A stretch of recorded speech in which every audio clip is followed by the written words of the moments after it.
मैं आचार्य प्रवर निरंजन आज आपको अकादमिक विमर्श में यह बता रहा हूँ कि बिहार को विशेष राज्य का दर्जा क्यों ज़रूरी नहीं है।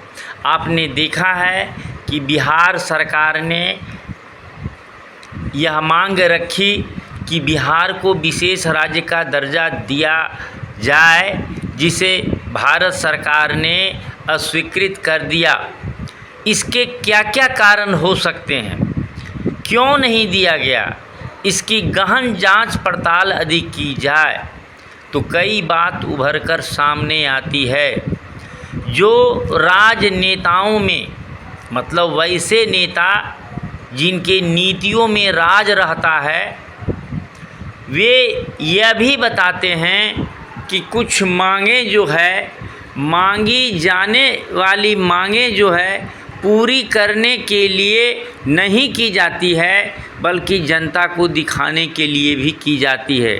एक बात तो ये भी है, और एक बात ये भी है कि इनकी मांग को अस्वीकार कर दिया गया। क्यों अस्वीकार कर दिया गया? और उसके बदले में विशेष पैकेज दिया गया, एक बड़ी राशि का पैकेज दिया गया। तो इसके क्या क्या निहितार्थ हो सकते हैं, क्या क्या इम्प्लाइड मीनिंग हो सकते हैं, आप इसे विशेष रूप से समझना चाहेंगे तो आप इसे जो है समझ लें कि इसमें जो है विशेष राज्य, तो विशेष राज्य क्या होता है, विशेष राज्य की अवधारणा जो है क्यों आती है और विशेष राज्य का क्यों ज़रूरत पड़ता है। तो आप ये जान लें कि विशेष राज्य की अवधारणा जो है 5वें वित्त आयोग के आधार पर पहली बार 1969 में ये अवधारणा अस्तित्व में आया, जब पहली बार नागालैंड को, जम्मू कश्मीर को और असम को विशेष राज्य का दर्जा दिया गया। विशेष राज्य का दर्जा आज तेलंगाना राज्य सहित 11 राज्यों को प्राप्त है, जिसमें आपको उत्तर का हिमाचल प्रदेश, उत्तराखंड इसमें शामिल है, और पूर्वोत्तर जो 8 राज्य हैं उनको और एक तेलंगाना, कुल मिलाकर के 10 राज्य शामिल हैं। तो ये जो फार्मूला जो है विशेष राज्य का, ये गाडगिल सिफारिश पर आधारित है। इसमें एक क्राइटेरिया था जिसको पहचान किया गया कि वो पहाड़ी इलाका के लिए है, जिसकी जनसंख्या घनत्व जो है बहुत कम है और वहाँ जनजातीय जनसंख्या का बड़ा हिस्सा है। सामरिक भौगोलिक स्थिति है, ज्योग्राफिकली जो है स्ट्रेटेजिक इम्पोर्टेंस पर है, मतलब विदेशी देशों के जो हैं निकट है, पड़ोसी भाग में है, और वहाँ आर्थिक और आधारभूत संरचना में पिछड़ापन है। इसके कारण विदेशियों को वहाँ की आबादी की मानसिकता में घुसपैठ करने और उन्हें विचलित करने में योगदान मिलता है। इसीलिए आर्थिक और आधारभूत संरचना में पिछड़ापन को भी आधार बनाया गया, और राज्य के वित्त की अव्यवस्था की प्रकृति, मतलब वहाँ प्रशासन चलाने में, माने वित्तीय जो अभाव है शासन चलाने में, तो इसको क्राइटेरिया रखा गया। एक्चुअली जो है ये क्राइटेरिया इन्हीं राज्यों के लिए ही रखा गया था, क्योंकि पहली बार जो आया था तो उसमें जम्मू कश्मीर, असम और नागालैंड था, इसीलिए इनके अनुरूप लाया गया। तो विशेष राज्य की व्यवस्था में होता क्या है कि इनको विशेष धन का प्रावधान किया जाता है। जैसे जो केंद्रांश, जो केंद्र का जो अंश जो योजनाओं में मिलता है उसकी राशि बढ़ा दी जाती है। केंद्र का जो अंश मिलता है उसमें राशि बढ़ा भी दी जाती है, और उसमें जो राज्य का हिस्सा है जिसमें और ऋण के रूप में जो हिस्सा है उसको घटा दिया जाता है और अनुदान का जो हिस्सा है, जो सब्सिडी का जो हिस्सा है, उसको बढ़ा दिया जाता है। और बहुत तरह के छूट मिलते हैं, विशेष पैकेज मिलते हैं, मतलब विशेष धन की व्यवस्था होती है विशेष राज्यों में। तो आप जब ये देख रहे हैं कि विशेष राज्यों में विशेष व्यवस्था होती है, तो बिहार में क्यों नहीं विशेष धन की आवश्यकता भारत सरकार ने समझी। मैं यहाँ पढ़ रहा था कुछ दिन पहले एक संपादकीय में कि पुलों का धड़ाधड़ गिरना ये शासन की भ्रष्टाचार की संस्कृति को बताता है। ये बताता है कि सरकार में जो है शासन व्यवस्था किस तरह से विकास को समझ रहा है। नतीजा क्या होता है कि कहने का तात्पर्य यह है कि यदि विशेष धन की व्यवस्था हो भी जाएगी तो इसका विकास में सदुपयोग नहीं किया जा सकता है, इसका अन्यथा उपयोग हो जा रहा है। विकास में उपयोग इसलिए नहीं हो जा रहा है कि विकास की अवधारणा ही सरकार के सलाहकारों में स्पष्ट नहीं है। ये ग्रोथ को, ये वृद्धि को, इस सीमेंट के खपत के वृद्धि को विकास का पर्याय समझ लेता है। वृद्धि जो है यूनिडायमेंशनल इंक्रीमेंट होता है, एक दिशा में जो वृद्धि होता है, जो सकारात्मक परिवर्तन होता है, उसको वृद्धि कहते हैं, उसको ग्रोथ कहते हैं। लेकिन मल्टी डायमेंशनल बहुविविध जो इंक्रीमेंट होता है, सामाजिक, सांस्कृतिक, आर्थिक, शैक्षणिक, मानसिक, सारे चीज़ को अपने में समेटे हुए है, उसको जो है एक्चुअली विकास उसको कहते हैं। तो यहाँ आप ध्यान में रखेंगे तो विकास का जो है एक मुख्य कंपोनेंट संस्कृति होता है।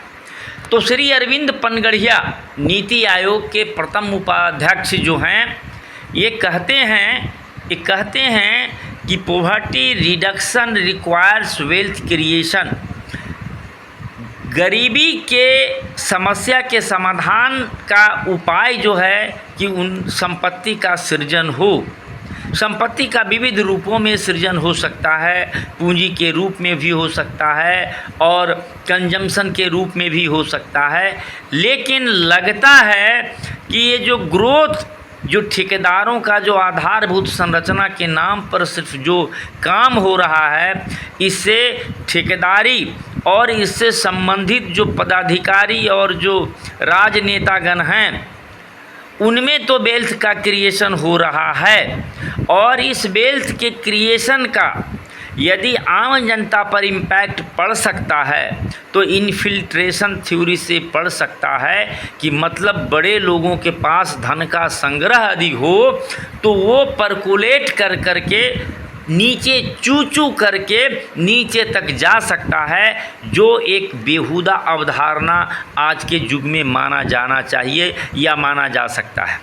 तो आप ध्यान देखेंगे, मैंने श्री अरविंद पनगढ़िया का नाम इसलिए लिया कि ये नीति आयोग के प्रथम उपाध्यक्ष हैं। मतलब भारत सरकार की मानसिकता विशेष राज्य का प्रोविज़न किया जा सकता था उस अवधारणा में संशोधन करके, लेकिन चूँकि 28 राज्यों में 11 राज्य इस सूची में 1/3 आ चुके हैं, तो ये मांगों का सिलसिला बढ़ता नहीं जाए, इसीलिए विशेष पैकेज दिया गया।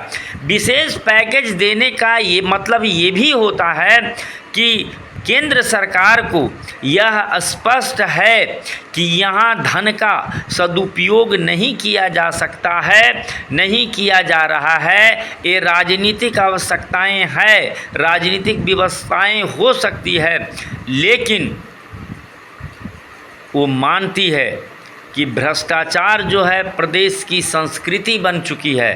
भ्रष्टाचार जो है प्रदेश की संस्कृति बन चुकी है। हालांकि लोक निवारण शिकायत अधिनियम, लोक शिकायत निवारण अधिनियम, लोक सेवाओं का अधिकार, सेवा का समाधान सरकारी कर्मियों के लिए, सूचना अधिकार अधिनियम का जो वर्तमान दशा है, जो वर्तमान स्थिति है, तो आप भले ही किसी समाचार को किसी तरह से मैनेज कर लें, लेकिन लोगों में आप देखेंगे कि बिहार में जो निवेश दूसरे राज्यों से या विदेशों से होना चाहिए वो क्यों नहीं हो रहा है जितना होना चाहिए। यहाँ उस तरह की शिक्षित आबादी, घनी आबादी, फर्टाइल लैंड सब कुछ होते हुए तो आप यदि ठहर करके सोचेंगे आपको विचित्र लगेगा कि उन लोगों को इसका सर्वे किए हुए हैं कि इस प्रदेश की संस्कृति का एक हिस्सा बन चुका है भ्रष्टाचार।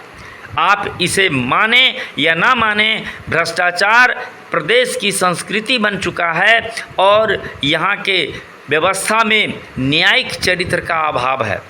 न्यायिक चरित्र का मतलब जुडिशियल कैरेक्टर कि न्यायोचित आप सरकार के व्यवस्था के चारों अंग की बात करें, विधायिका, कार्यपालिका, न्यायपालिका और ये आपको संवाद पालिका, मीडिया, सारे पर विभिन्न स्तरों पर विभिन्न मात्रा में तरह तरह के आरोप लगते हैं। बहुत से बात दोष किसी का भी हो कि न्यायिक चरित्र का अभाव, न्यायिक चरित्र का हम बता रहे हैं। ये न्याय निर्णय का हम बात नहीं कर रहे हैं, हम न्यायपालिका की बात नहीं कर रहे हैं।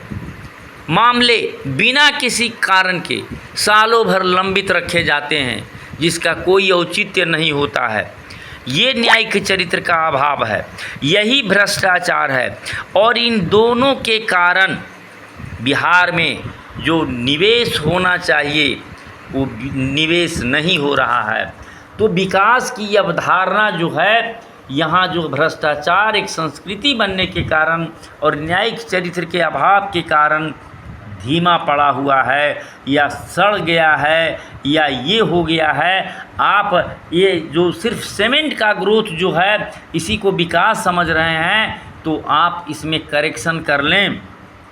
आपको ये जानना होगा कि संस्कृति जो है ये विकास का अवधारणा होता है।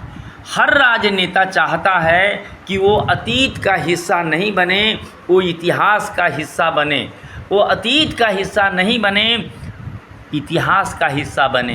वो पास्ट का हिस्सा नहीं बने, वो हिस्ट्री का हिस्सा बने। तो हिस्ट्री होता क्या है, अब ये एक अलग टॉपिक है जिसको मैं बाद में कभी अलग से बताऊंगा। इतिहास संस्कृतियों का रूपांतरण का अग्रगामी विकास का ब्यौरा है। इतिहास संस्कृतियों का अग्रगामी विकास का ब्यौरा है। यदि यह इतिहास है तो यदि आप संस्कृति को नहीं बदल रहे हैं, मतलब लोगों की मानसिकता, कार्य करने की मानसिकता, सोचने की मानसिकता, समझने की मानसिकता में परिवर्तन नहीं कर रहे हैं तो आप विकास की अवधारणा को नहीं समझ रहे हैं। इसलिए नहीं समझ रहे हैं कि सबसे बड़ा रिसोर्स आदमी होता है। ये सड़कें, ये बिल्डिंग, ये चीज़, एक ही गांव में 10 तरफ से रोड बना देना, यही विकास नहीं है। वहाँ के लोगों का मानसिकता एक सकारात्मक, एक सृजनात्मक, एक रचनात्मक मानसिकता में बदल देना कि उसे राष्ट्र निर्माण में भागीदारी करनी है, बनाना है। इस संस्कृति को बदल देने की अवधारणा का ही इतिहास में जिक्र किया जाता है। आजकल आप आधुनिक इतिहास की किताबों में देख लें, राजाओं का नाम नहीं है, बहुत कम राजाओं का नाम है, उसमें सिर्फ संस्कृतियों का ब्यौरा होता है। और जिन शासकों ने संस्कृतियों में सोचने के, व्यवहार करने के प्रवृत्ति में बदलाव लाया, अस्थाई बदलाव लाया, उनको इतिहास में स्थान मिलता है। अदरवाइज अन्यथा वो अतीत का, पास्ट का हिस्सा बन करके धूमिल हो जाते हैं और समाप्त हो जाते हैं। तो इसीलिए जो अतीत और इतिहास का अंतर नहीं समझते हैं वो विकास और ग्रोथ का अंतर, वृद्धि और विकास मतलब ग्रोथ और डेवलपमेंट का अंतर नहीं समझते हैं। इसीलिए बिहार को भारत सरकार ने विशेष राज्य का दर्जा नहीं दिया है और एक विशेष पैकेज का दिया है कि अतिरिक्त धन दे देंगे तो वो उस तरह से उसका सदुपयोग नहीं होगा। लेकिन यदि हम कोई प्रोजेक्ट देते हैं, कोई स्कीम देते हैं, तो वो इम्प्लीमेंट होगा। और इसीलिए बिहार को विशेष राज्य का दर्जा नहीं दिया है। चैनल को सब्सक्राइब कीजिए, अकादमिक विमर्श को बढ़ाते रहेंगे और इस बात को आप रुक करके समझिए। और बार बार आपको हम अकादमिक विमर्श के लिए आपको मैं उपलब्ध रहूँगा। सुनने के लिए धन्यवाद। मेरे चैनल को शेयर भी कीजिए, सब्सक्राइब भी कीजिए। धन्यवाद।